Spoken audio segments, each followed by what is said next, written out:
Aaron Hale moved carefully across the golden sands of the desert planet, the heat shimmering above the dunes like a living veil. He adjusted his protective visor and scanned the horizon. The ancient ruins he had been sent to map lay somewhere beyond those dunes, hidden among jagged rock formations and hidden caves.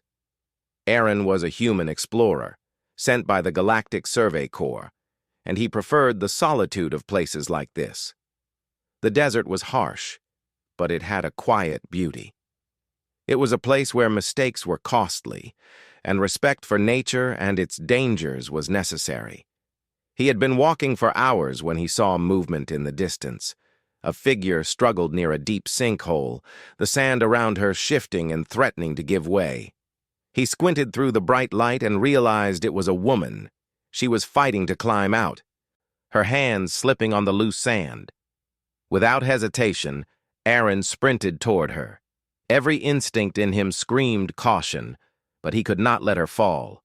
The sand beneath her feet finally gave way, and she slipped.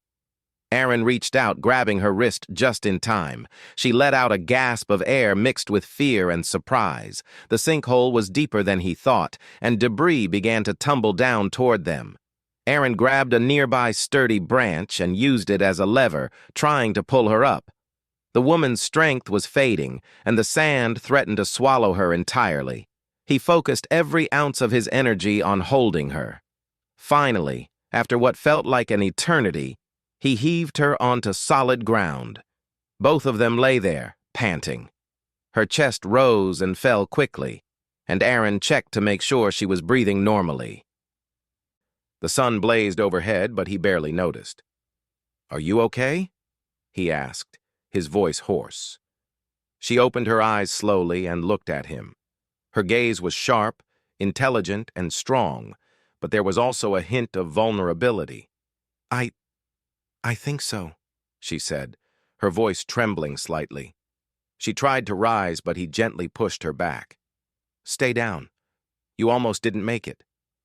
She finally nodded and took deep breaths. Aaron noticed she wore the traditional garb of the Apache of the stars, a tribe that had settled this desert planet long ago. Their culture was proud and strict, and even the most skilled humans knew better than to interfere with them. Aaron had heard stories from other explorers about their sacred laws and fierce loyalty to their traditions. He had no intention of making enemies, but right now, her life mattered more than anything else. By the time they both returned to a safer area, the sound of distant voices carried on the wind. The woman's tribe had arrived. They moved swiftly, their bodies agile and strong, their uniforms a mix of tribal and technological gear. Their eyes fell on Aaron holding Taylor, the woman he had saved. Among the tribe, Taylor held a respected position. She was known for her courage, leadership, and skill in defending her people. Seeing a stranger save her life sent shock waves through them. The elders approached, their expressions serious. One of them, an older man with streaks of silver in his hair and a staff topped with a glowing crystal, stepped forward. "Who are you, human?" he demanded, his voice calm but firm. "Why did you risk your life for her?" Aaron stood up straight and met the elder's gaze. "I am Aaron Hale, an explorer. I saw her in danger and could not leave her to die. That is all," he explained, keeping his tone respectful. The elders exchanged glances. According to their sacred law, saving the life of a tribe member, especially a woman of high rank, created a spiritual bond. The law said that the one who saves a life could not be ignored or forgotten. The bond was not about possession in the human sense. It was about honor, duty, and connection. The elder's eyes softened slightly as he looked at Taylor, then back at Aaron. "You have saved her life," he said slowly. "By the law of our ancestors, you are bound to her spirit. She now belongs to you until the bond is honored or released." Aaron froze. He had not expected this. I didn't mean to claim anything," he stammered. "I just wanted to help." The elder nodded, as if he understood but could not bend the law. Intentions are not measured here. Actions speak louder. You acted, and your action is now sacred. Taylor, still sitting on the sand, looked at Aaron with wide eyes. She felt a mix of emotions. She respected the law, but she also valued freedom and choice. She had been in danger, and now a human stranger was said to be spiritually bound to her. It was strange, confusing, and yet there was a small, undeniable feeling of gratitude and something else she could not yet name. The tribe moved closer, forming a circle around them. Some of the warriors were suspicious of Aaron. Humans were known for their unpredictability. Others whispered among themselves, recognizing that this human had shown courage unlike any outsider they had ever seen. Aaron's mind raced. He had not come here to be part of tribal customs. He wanted to map the ruins, learn, and return safely. But the tribe was not swayed by words. They lived by their laws and respected those who honored them. He realized he had little choice but to stay until the elders decided what the bond truly meant. Taylor finally stood, brushing sand from her clothes. She approached Aaron cautiously, her expression serious. "You saved my life," she said softly. "That is something I cannot ignore. I will follow our customs, at least for now." Aaron nodded, unsure how to respond. "I respect your traditions," he said. "I only hope I can earn your trust while I am here." The elder stepped forward again. "You will remain with us until the bond is understood fully. Your courage is noted, human. But this is not a place for arguments. Here, life and honor guide decisions." Aaron glanced at Taylor. She was strong, independent, and yet standing beside her, he felt a responsibility heavier than any he had faced before. He realized this was more than just surviving the desert. It was surviving the laws, culture, and expectations of a tribe that had watched generations rise and fall in these harsh lands. Over the next few days, Aaron tried to understand the tribe and their ways. Taylor guided him gently, explaining their traditions and the importance of honor and courage. He learned that every action carried meaning, that even kindness was measured, and that bravery was respected above all. He observed the tribe hunting, navigating the desert, and using advanced technology with a respect that humans often overlooked. Despite the initial tension, Aaron began to earn small measures of trust. He helped repair damaged equipment, demonstrated careful observation during hunts, and offered strategies for desert survival that were unusual but effective. Taylor watched closely, sometimes approving silently, sometimes testing him with questions meant to challenge his understanding. One evening, while the desert sun dipped below the horizon, painting the sky in shades of red and gold, Aaron and Taylor walked together. The silence between them was comfortable. Finally, she spoke. "You must understand," she said, "our law is not about possession. It is about protection, honor, and balance. You saved my life, yes. But how you carry yourself now, that is what will decide your place here." Aaron nodded. "I don't want to cause harm. I just want to do what is right." Her eyes softened. "Then you are already different from most humans I have met." The desert night was quiet, save for the whispers of the wind and the distant calls of nocturnal creatures. Aaron realized that while he had thought this journey would be about maps and ruins, it had become something far more profound. He had entered a world where courage and honor were the currency, where a single act could change destiny, and where he could not simply walk away. The next day, a small group of warriors approached him. They had been observing, assessing, and discussing. "You have shown bravery," one said, his tone neutral but firm. "But the bond is sacred. You will remain with us. Learn. Live. Earn your place among our people." Aaron understood that argument was useless. This was not merely law, it was life. And now he had a choice: resist and cause conflict, or accept the challenge and prove himself. As he stood beside Taylor, Looking out over the endless dunes, Aaron felt a strange mix of fear and excitement. The desert had tested him in ways he could never have imagined, and the tribe's laws had tested his mind and heart. But for the first time, he realized that perhaps this was exactly where he was meant to be. He turned to Taylor. "I will stay. I will learn. I will honor your people and your traditions," he said quietly. She looked at him, her expression unreadable for a moment, and then nodded. "Then perhaps the bond will become something more than law," she said softly.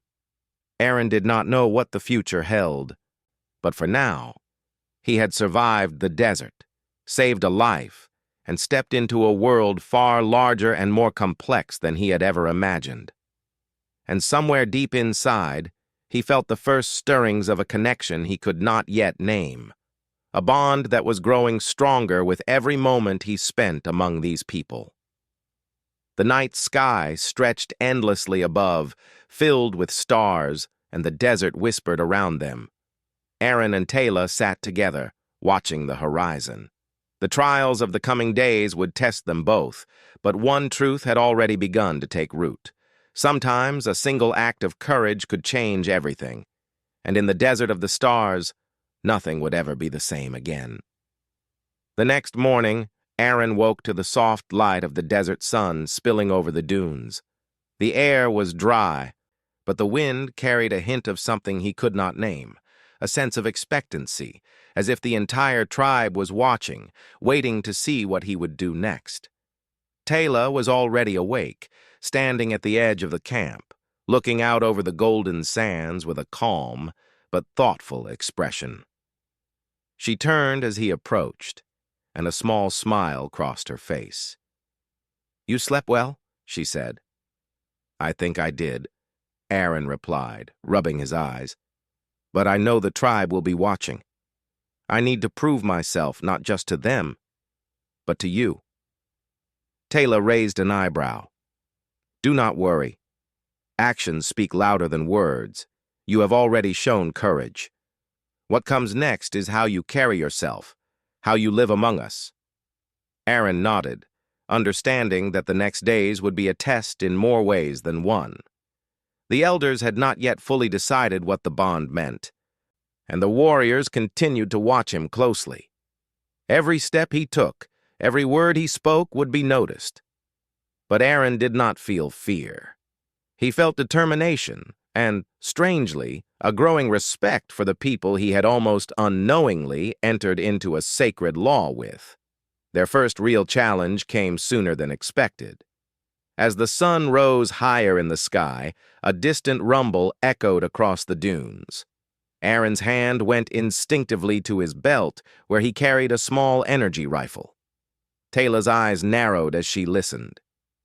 "Raiders," she said quietly. "They come from the northern settlements. They have harassed us before. Today they may think they can take what is ours." Aaron glanced at her, concern flashing in his eyes. "How many?" he asked. "Too many for us to face directly," Taylor said. "But enough that we can defend ourselves if we act smartly." The tribe moved quickly, taking positions behind dunes and within the ruins scattered across the desert. Aaron followed, learning their methods, adapting to their strategies. He watched Taylor as she coordinated the warriors, her voice calm but commanding. She moved with a precision that told him this was not the first time she had faced danger. The raiders came, their ships hovering low, weapons ready. They expected an easy victory, thinking the tribe would flee. But Aaron and Taylor's people did not run. Aaron saw the fear in some of the younger warriors, but Taylor's presence inspired them. Aaron acted on instinct, remembering techniques humans used for tracking and ambushing. He guided a few warriors to position themselves in the sand dunes to create traps. When the first raider ship landed, it triggered the trap. Loose sand slid, diverting their movement, while hidden pits made from ancient ruins delayed their advance. Aaron fired strategically, disabling a few of the raiders' vehicles without harming their crew unnecessarily. The tribe was astonished. Here was a human who had not only survived the desert, but was thinking like one of them, protecting their people with intelligence and courage. By the time the raiders realized they were trapped, the tribe had taken control of the battlefield. The attackers were forced to retreat, leaving behind their weapons and vehicles. The elders emerged from their observation points, nodding with approval. Erin, panting and exhausted, looked at Taylor. She stood among her people, her face calm but proud. "You did well," she said softly. "You are not just an outsider. You are one of us now, if you choose to be." Erin shook his head slightly. "I don't know if I can ever fully be one of you," he admitted, "but I will do everything I can to honor your people and your ways." The elders gathered around him later that evening. The battle had ended, but the significance of what had happened was clear.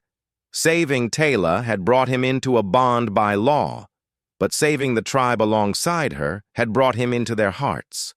One elder, the one who had first spoken to him, looked him in the eye. "You have shown courage, intelligence, and respect.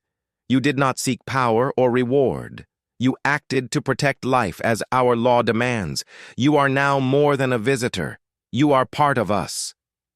Erin felt a warmth he had not known in months. He had entered the desert as a stranger, but now he felt like he belonged. Taylor approached him, her eyes searching his. "The law is still in place," she reminded him. "But now, it is not just about obligation. It is about choice. I must ask you, what do you want?" Erin took a deep breath. He thought of the desert, of the tribe's courage, of the bond he felt growing with Taylor. "I want to stay," he said finally. "Not because of law or obligation, but because I care. I care for you, and I respect your people. I want to be here, beside you, and help however I can." A hush fell over the tribe. The words were not simply an answer, they were a declaration. Taylor's lips curved into a smile, and she stepped closer. "Then the bond is honored," she said softly. "Not by law alone, but by choice. You and I are connected, not because we must be, but because we wish to be." The elders nodded in approval, and the warriors relaxed. The desert, which had seemed so vast and lonely to Erin, now felt like home. He was no longer just a human explorer. He was a part of something larger, something ancient and proud. In the days that followed, Erin worked alongside the tribe, learning their ways and sharing his own knowledge. He helped improve water collection methods, taught ways to reinforce their shelters against sandstorms, and assisted in mapping the ruins for both protection and study. Taylor stayed close, guiding him, but also allowing him space to grow. Their bond deepened with shared experiences, mutual respect, and quiet moments under the desert sky. One evening, as the twin moons rose over the dunes, Erin and Taylor walked together, watching the desert shimmer in the moonlight. "Do you ever wonder," Erin asked, "if it would have been different if I hadn't saved you?" Taylor laughed softly. "Perhaps," she said, "but then perhaps you would not be here at all. Our meeting was not just chance, it was destiny in the making. Sometimes one act changes everything, and sometimes it changes more than one life." Erin smiled, feeling a deep sense of peace. "I'm glad it did," he said. "I didn't know what I would find here, but I found this. You, the tribe, a place I never imagined I could belong." Taylor looked at him with gentle eyes. "And we found you," she said. "A human who honors life, who respects law and courage, and who chose to stand with us. That is rare, even among our own people." They returned to the camp, where the tribe was celebrating the victory over the raiders. Fires burned brightly, laughter echoed across the dunes, and for the first time, Erin felt the true meaning of community. He had entered a world bound by sacred law, but he had earned his place by heart and action. The elders came to him once more, giving him a small token, a carved symbol representing protection and unity. "This is for you," the elder said. "You are bound by law, yes, but now you are bound by respect, courage, and choice. Carry this with honor." Aaron took it, feeling its weight and significance. "I will," he said firmly. As the night deepened, Aaron and Taylor sat together outside the camp, looking up at the stars. The desert stretched endlessly around them, but for the first time Aaron did not feel lost. He felt connected to Taylor, to the tribe, to something greater than himself. He knew challenges would come again, but he also knew that together they could face anything. The bond between them was no longer just law, it was friendship, respect, courage, and something more profound that neither law nor desert could define. Aaron had saved a life, yes, but in doing so he had discovered a world that embraced him, a woman who trusted him, and a tribe that accepted him as one of their own. In the desert of the stars, Aaron Hale had found not only adventure, but belonging, honor, and a future that promised more than he had ever imagined. And as he looked at Taylor, standing proud and fierce beside him, he realized that sometimes the smallest act of courage could echo across worlds, changing lives in ways no one could predict. The desert wind whispered around them, carrying the quiet promise of tomorrow. Aaron knew that no matter what came next, he would face it not as a stranger, but as part of a family bound by choice, courage, and respect. A human who had become more than just a visitor in a proud tribe of the stars. And under the twin moons, with the golden sands stretching endlessly, Aaron felt a deep certainty. This was where he belonged, and he would honor that place, the tribe, and the bond he shared with Taylor for as long as he lived.